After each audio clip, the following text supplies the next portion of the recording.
Church of north India की पूरी कलीसिया को, ख़ास तौर से डायसिस ऑफ लखनऊ की पूरी कलीसिया को जय मसीह की। दोस्तों, एक बार फिर मैं आपके सामने उपस्थित हुआ। अभी हाल में किसी भाई ने बोला कि आपने एक वीडियो जारी करा, वहाँ आप सिर्फ नासिक डायसिस के बारे में आप बोले और लखनऊ डायसिस के बारे में इतनी चीज़ें चल रही हैं। दान साहब की एप्लीकेशन रिजेक्ट हो गई, सीजीएम ने खारिज कर दी, पीटर बलदेव को स्टे ऑर्डर जो है वो स्थगित हो गया। इस तरीके से कई और चीज़ें सोशल मीडिया पे आई, समाचार पत्रों में भी मैंने सुना, मैंने देखा तो नहीं लेकिन सुना। तो मैंने सोचा कि एक बार फिर आप लोगों को मैं जो एग्जैक्ट स्थिति है इस वक्त डायसिस ऑफ लखनऊ की, उससे अवगत कराऊं। क्योंकि होता क्या है कि सोशल मीडिया पे जो न्यूज़ चलती है, आप जानते हो कि अगर वो किसी के नाम, मोबाइल नंबर के साथ है डायरेक्ट, जैसे मैं आपसे मुखातिब होकर बात कर रहा हूँ या वीडियो बना के मेरी तरह, या मैं लिखूँ एक पैराग्राफ और उसमें राकेश कुमार छत्री और अपना नंबर पूरा लिख के, तो वो तो ऑथेंटिक होती है। और जो बिना नाम के चर्च ऑफ नॉर्थ इंडिया के कलीसिया, डायसिस ऑफ लखनऊ के समस्त पास्टर्स एंड प्रिंसिपल अगर ऐसी होती है तो आप समझ जाओ कि वो 99% क्या 100% फेक होती है। ऐसे ही एक मेल भेजा गया ऑफिस बेरर्स को सीएनआई सीनेट के, और उसकी कॉपी भी हम लोगों को मिल गई है, मेरे पास मोबाइल में है, मैं आपको दे सकता हूँ। उसमें उन्होंने लिखा, साहब उस मेल में आपको स्टार्टिंग आप पढ़ें कि उसमें लिखा है कि रिइंस्टेटमेंट ऑफ बिशप दान इज डेविल्स इनकारनेशन। यहाँ से एक चीज़ तो बिल्कुल स्पष्ट हो गई कि लिखने वाला जो है वो एक पढ़ा लिखा व्यक्ति है और उसे अंग्रेज़ी अच्छी आती है।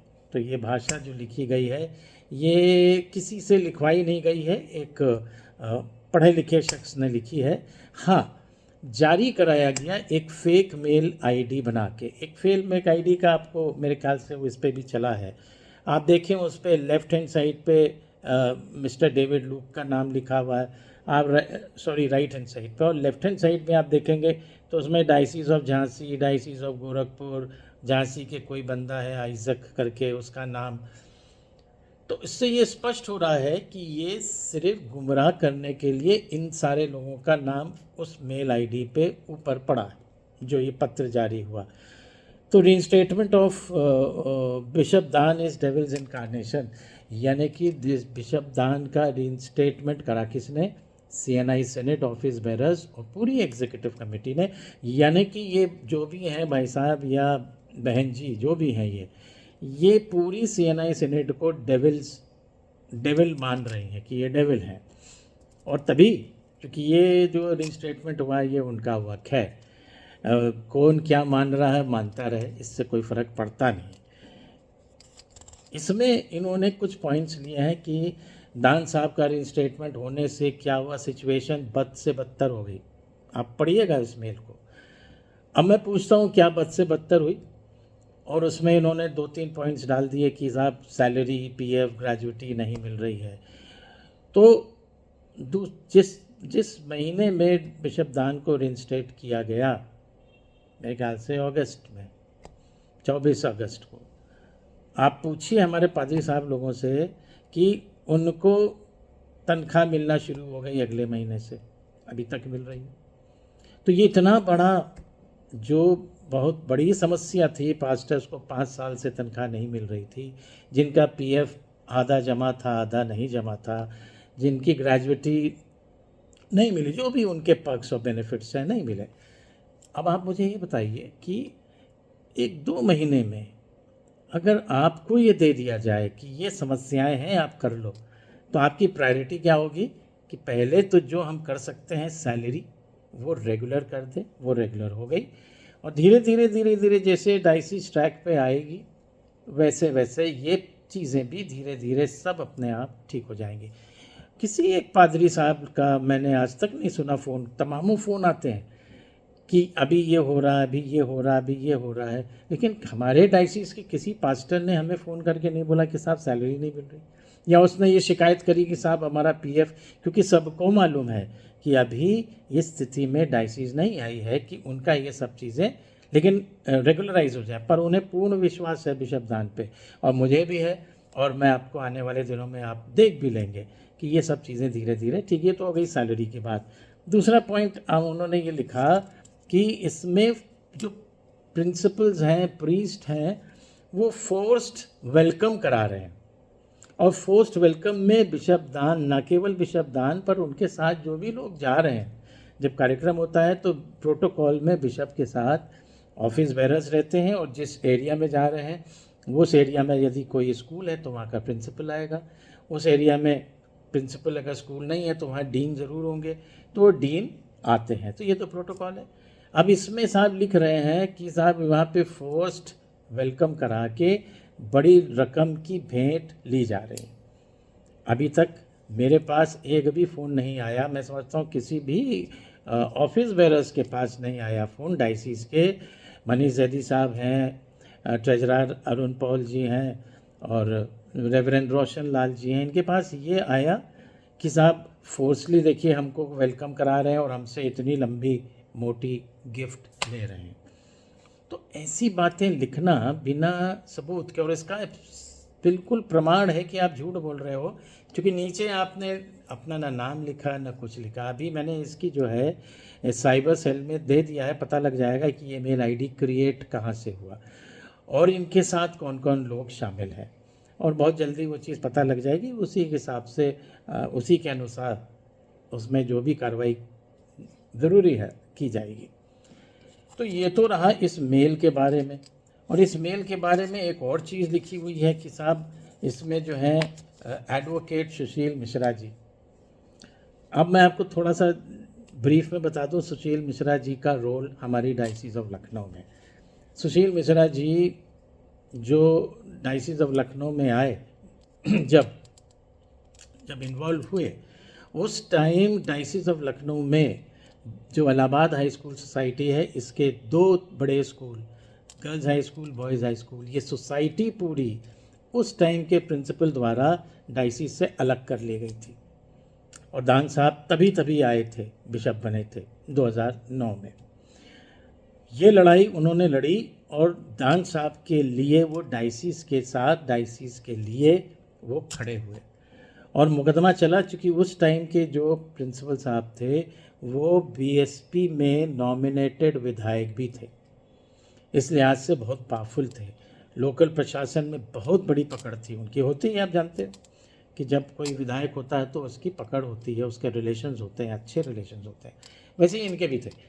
इसलिए ये जो लड़ाई लड़ी गई कोर्ट केस की, ये यहाँ रजिस्ट्रार ऑफिस से शुरू होकर सुप्रीम कोर्ट तक गई और वहाँ से लड़ाई जीती गई। तो ये वो सुशील मिश्रा जी हैं जिन्होंने कम से कम 1000 करोड़ की प्रॉपर्टी होगी, आप जानते हैं जिस एरिया में boys high school, girls high school और ट्रिनिटी हैं, कि ये कितने बड़ी संपत्ति है। और इसको बचाया दान साहब ने, किसकी मदद से? श्री सुशील मिश्रा जी की मदद से। तब से लेके अभी तक जितने भी केसेस चल रहे हैं, मेरे छोटे भाई की तरह हैं। मेरे केसेस इलाहाबाद में जितने हैं, पूरी कोशिश पीटर बलदेव एंड कंपनी, मैं बोलूँगा, ने लगा दी थी कि मैं जेल चला जाऊँ। फर्जी एफआईआर हुई, फर्जी मुकदमे हुए। न केवल मैं, हमारे एक और प्रिंसिपल है मिस्टर संजीत लाल, उनके लिए भी, उनकी भी एफआईआर थी एलडीटीए में। हम थे, वो थे, कई 5, 6, 7, 8 लोग थे, और हम दोनों का नॉन बेलेबल वारंट जारी हो गया था।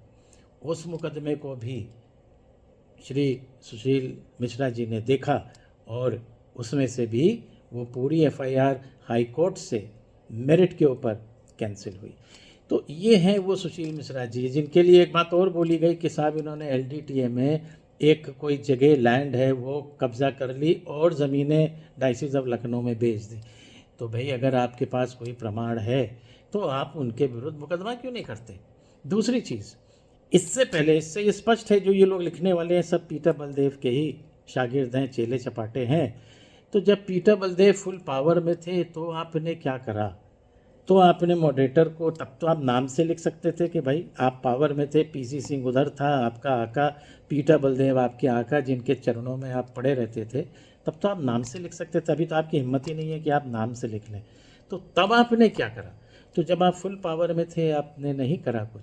तो अभी आपको बोलने का अधिकार नहीं है। फिर भी हम आपको ये मौका देते हैं कि आप जो है जहाँ जहाँ आपको लगे सुशील मिश्रा जी ने ज़मीन बेच दी, आप मुकदमा करिए, लड़िए, और तब आपको खुद ही समझ में आ जाएगा कि जो आप बोल रहे हो वो आप खुद का बोल नहीं रहे हो, आपसे बुलवाया जा रहा है। तो ये तो था इस मेल के बारे में भाइयों बहनों। कि अब जो मैं आपसे बात करने जा रहा हूँ कि एक और सोशल मीडिया पे वायरल हुआ मैसेज, और उस मैसेज को जो है ऑफिस बेरर CNI सेनेट को कुछ एग्जीक्यूटिव मेंबर्स को भेजा गया, मेरे पास भी आया घूम फिर के। उसमें जो है पहला पॉइंट लिखा गया कि साहब दान साहब की जो प्रत्यावेदन है CGM chief judicial magistrate Prayagraj, honourable chief judicial magistrate Prayagraj ने खारिज कर दिया। भाइयों बहनों, इस पॉइंट पे आपको बता दूं कि दान साहब ने ऑनरेबल CGM कोर्ट में कोई प्रत्यावेदन दिया ही नहीं। ये आप जांच का विषय है, अगर आप जांच करना मांगो, वह तो विषय है ही नहीं जांच का, चूँकि किए नहीं। आप CGM कोर्ट जाइए, एक एप्लीकेशन दीजिए कि मुझे फाइल का निरीक्षण करना है, और आप उसमें देख लीजिए, और यदि उसमें वो पेपर लगा है तो वो जो खारिज किया गया वो पेपर भी लगा है, दोनों आप हमें ला के दिखा दीजिए। हम भरी जितनी भीड़ में बोल रहे हैं आप हाथ जोड़ के माफ़ी मांग लेंगे। यदि नहीं हुआ तो फिर नियम अनुसार जो कार्रवाई आपके विरुद्ध होगी वो डायसिस द्वारा की जाएगी। नंबर 2 कि ये जो पीटर बलदेव ने एक केस किया अपने टर्मिनेशन पे, ये टर्मिनेशन पे इनको स्टेटस को मिला। अब स्टेटस को मिला तो अभी भी कुछ लोग ऐसे हैं कि जो पीटर बलदेव को फिनेंशियली सपोर्ट कर रहे हैं, क्योंकि वो ये चाह ही नहीं रहे हैं कि दान साहब पूरी तरीके से अपना काम एज बिशप करने लगे हैं, चूँकि उन्हें मालूम है कि इतनी बुरी तरह से वो डूबे हुए हैं फिनेंशियल माल प्रैक्टिस में कि अगर दान साहब का वो नेचर जानते हैं कि सही तो सही गलत तो गलत, तो उसमें वो डर के मारे अब उनको पीटर बलदेव को सपोर्ट कर रहे हैं। यहीं पे पहले मैं एक बात कह दूं कि आप पीटर बलदेव से डरने की ज़रूरत नहीं है, और आपको दान साहब से भी डरने की ज़रूरत नहीं है। आगे कभी भी कोई ऐसी बात होती है, आप आइए, बात करिए और अपने आप को डायसिस के काम में लगाइए, पीटर बलदेव के काम में नहीं लगाइए। कोई रिवेंजफुल एटीट्यूड नहीं होगा, दान साहब पहले भी बोल चुके हैं, पर चर्च को डैमेज करेंगे तो बहुत बड़ी कार्रवाई भी होगी। तो इस केस में अब आपको डिटेल में बताएं कि एक तो ये कह दिया कि CGM ने खारिज करा, दूसरा दान साहब का प्रत्यावेदन सिविल जज, ऑनरेबल सिविल जज साहब ने भी खारिज कर दिया। अब भाइयों बहनों आपको बता दूं, आप जाके देख सकते हैं कि इसमें इस केस मुकदमे में सीनियर डिवीज़न सिविल कोर्ट में है, इसमें पार्टी पीटर बलदेव ने बनाया मॉडरेटर सर को, और उस टाइम के जनरल सेक्रेटरी जो अब बर्खास्त कर दिए गए हैं सुमित गुप्ता को। तो सुमित गुप्ता को जब पार्टी बनाया गया तो मॉडरेटर साहब ने उनको एक ऑथराइजेशन लेटर पैरवी करने के, जिसको पैरोकार बना के उन्होंने कहा आप इसको पैरवी करेंगे। उन्होंने आके वो पत्र यहाँ लगा दिया, और वहाँ पे वो पत्र लगा हुआ पैरोकार के रूप में सुमित गुप्ता। इसमें भी दान साहब तो पार्टी ही नहीं है, तो जब वो पार्टी ही नहीं है दान साहब, तो वो कौन सा प्रत्यावेदन दे देंगे, और कौन सा प्रत्यावेदन जो दिया उन्होंने वो रिजेक्ट हो गया। तो ये भी सरासर झूठ है। आप भी समझते हैं कानून में, कानून जो है वो कानूनी तौर पे जो मेरिट पे चलता है, ठीक है, साक्ष्य पे चलता है, डॉक्यूमेंट्स पे चलता है। तो ये डॉक्यूमेंट जब लगा ही नहीं तो निरस्त होने का कोई प्रश्न ही नहीं। अब आइए तीसरी बात पे कि एक एप्लीकेशन खारिज तो हुई, लेकिन वो एप्लीकेशन है क्या, किस संदर्भ में थी। जब सुमित गुप्ता को हटा दिया गया तो सुमित गुप्ता ने क्या करा, पीटर बलदेव से और उनके चेले चपाटों से हाथ मिला लिया, और इससे पहले एक और डेट हुई, उससे पहले की डेट में वो आके खामोशी से और चुप्पे से अपीयर होके डेट लेके चले गए। वो डेट लेना इसलिए है कि ये लिंगर ऑन बना रहे, स्टेटस को बना रहे। देखिए स्टेटस को का मतलब ये है यथास्थिति, यानी कि जो स्थिति अभी है, अभी पीटर बलदेव टर्मिनेटेड हैं तो वो टर्मिनेटेड रहेंगे, दान साहब बिशप हैं तो वो बिशप रहेंगे। इसमें कहीं पे भी इनके ऑर्डर में ये नहीं लिखा है कि इनका टर्मिनेशन पे स्टे नहीं लगा, स्टेटस को लगा।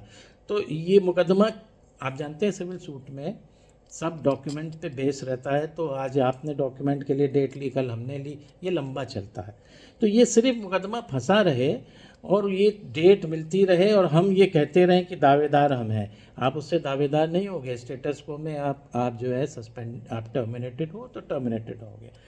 खैर, इसमें हुआ क्या कि जब सुमित हट गए तो हम लोग ने मॉडरेटर साहब की तरफ से एक पैरोकार जो गोविंद नाम का है, एलडीटीए का कर्मचारी है, उसको हम लोगों ने एक वो डाल के प्रत्यावेदन कि अब इस केस की पैरोकारी सीएनआई सीनेट की तरफ से ये करेंगे। उसमें अनजाने में एक गलती हो गई कि जो पहला पैरोकारी का लेटर था सुमित गुप्ता का, उसको वहाँ से निरस्त होना था सीनेट से। वो निरस्त हुआ नहीं, और बिना निरस्त की जब हमने ये दिया तो माननीय कोर्ट ने कहा कि ऑलरेडी एक पैरोकार है तो ये दूसरा कैसे आ गया, लिहाजा पहले उसको ख़त्म करो फिर ये आएगा। इसलिए ये एप्लीकेशन रिजेक्ट हुई। हल्ला क्या हो गया कि साहब वो तो हार गए केस, और वो तो उनका, और साथ में एक लाइन कि साहब उनका स्टेटस, अब स्टेटस को वो स्टे बोल देते हैं कि स्टे जो है वो आगे बढ़ा दिया, कंटिन्यू कर दिया माननीय कोर्ट ने। आप भी जानते हैं, थोड़ी बहुत जानकारी आप भी रखते हैं, हम भी रखते हैं कि जब भी किसी भी, चाहे वो हाई कोर्ट, माननीय हाई कोर्ट में स्टे हो, माननीय सुप्रीम कोर्ट में हो या माननीय सिविल कोर्ट में हो, जो आदेश पहली पेशी में होता है वो नेक्स्ट पेशी तक कंटिन्यू रहता है। तो जितनी भी पेशी रखती हैं 99% वो आदेश कंटिन्यू रहता है। तो जो स्टेटस को का आदेश पहले था, माननीय कोर्ट ने उसे नेक्स्ट डेट जो अभी लगी है इसी मंथ में, तब तक उसको जो है एज इट इज़ रखा। इसको आप कह दीजिए माननीय कोर्ट ने ये कर दिया, बढ़ा दिया, और दान साहब हार गए और सीनेट हार गई और अब तो एफआईआर हो जाएगी, अब तो मुकदमा। ये सिर्फ बेकार की एक झूठ बात फैला के कन्फ्यूजन क्रिएट करना है कि सीनेट कन्फ्यूज रहे। पर उनको शायद ये नहीं मालूम है कि डायसिस के पास अभी ऐसे ऐसे लोग हैं जो इन जैसे लोगों के सामने खड़े होंगे और खड़े हैं, और शायद इसीलिए ये सामने नहीं आते, इनमें इतनी हिम्मत ही नहीं है कि सामने आए। एक और बात सारे प्रिंसिपल्स को लड़ाने के लिए बोली जा रही है, उसमें जो हमारे मिस्टर डेविड लूक हैं, बॉयज़ हाई स्कूल के प्रिंसिपल, उनके लिए भी बोल दिया गया साहब कि ये जो वकील साहब खड़े हुए पीटर बलदेव के केस में, वो तो डेविड लूक के वकील हैं। अब भाइयों बहनों आप बताओ कि एडवोकेट्स जो होते हैं वो किसी की पर्सनल प्रॉपर्टी नहीं होते, वो आम आदमियों के लिए होते हैं। आज मैंने एडवोकेट ए को हमने हायर करा, कल हो सकता है कि हमारा विरोधी एडवोकेट को हायर करे।